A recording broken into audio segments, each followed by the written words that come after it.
everyone, and welcome to our first Friday in September for our Friday Night Huddle. Let's get things started in the beach. Giving love to the private schools. Connor Real, what you got? Well, Brian, I know that you know that what I got is a brand new segment. It's a debut here on the Friday Night Huddle. I'm very excited. Our first ever wholesome moment of the week. Now, a lot of people, you go to football games just to watch. Some people go to watch and to learn. Who better to teach those who want to learn than Dad? This is Seth and Erica. Erica's got questions and Seth has answers. Look at the hand motions. Look at the depth of explanation.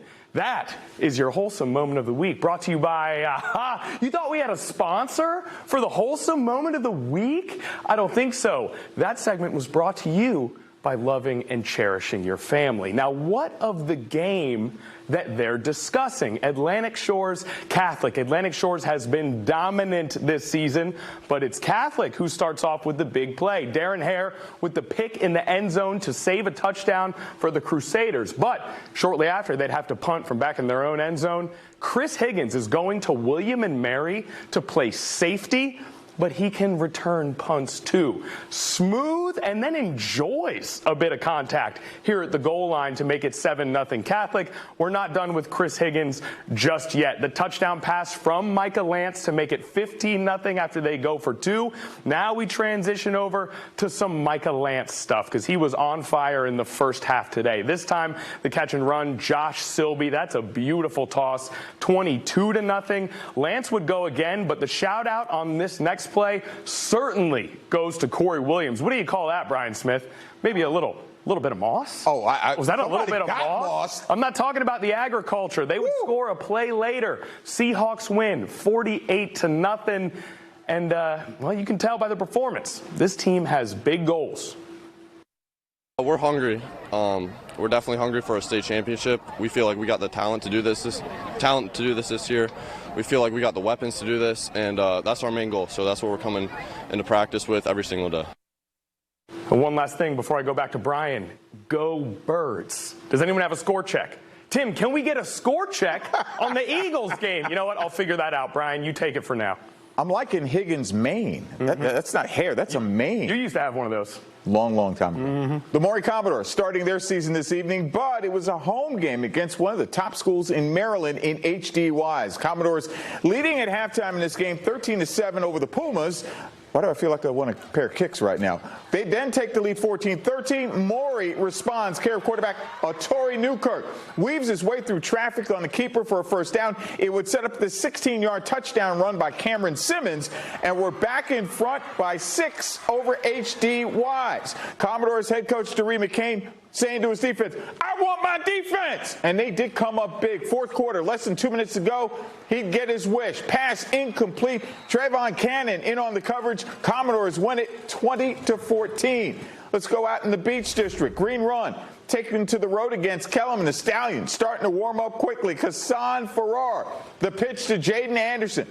Gets it down to the 5 for the Virginia Tech commit. It would set up this Charles Jackson 5-yard score and a 7-0 Stallions lead.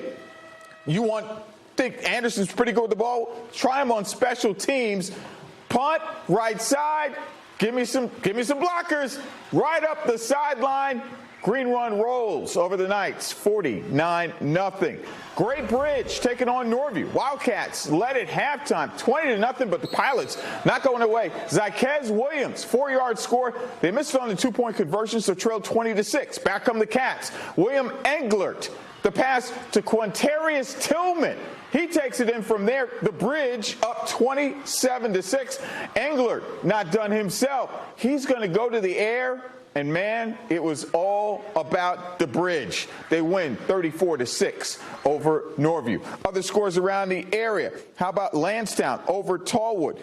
Oscar Smith, no problems with Norcom. Benedictine over Western Branch. Cox tops Bayside. Ocean Lakes, no problems with First Colonial. Kempsville blanks Princess Anne. Indian River, 56-3 winners over Lakeland. Churchland by 1 over Smithfield. Three-time defending champs in the Phoebus Phantoms took their 34-game win streak on the road to the state capitol, taking on Highland Springs. Springers 1-0 to start this year, but, Phoebus, they have that championship material dominated by Phoebus defensively. They put up 3 on a field goal, and then they wind up pulling away from this one. They get some defense well. As I talked, they got a pretty good defense themselves. I'm talking about the Phantoms, that is. They wind up winning this one by a final of 23-7 over the Springers. Hey, Granby, sparing no mercy against Kickingham from Darling Stadium. Opening kickoff comments, Shanique Wright gathers it up, couple of blockers. See ya! 95-yard return. Comets in business, 7-0. They were just getting started. 21-yard pass from Jason Redding to Wright.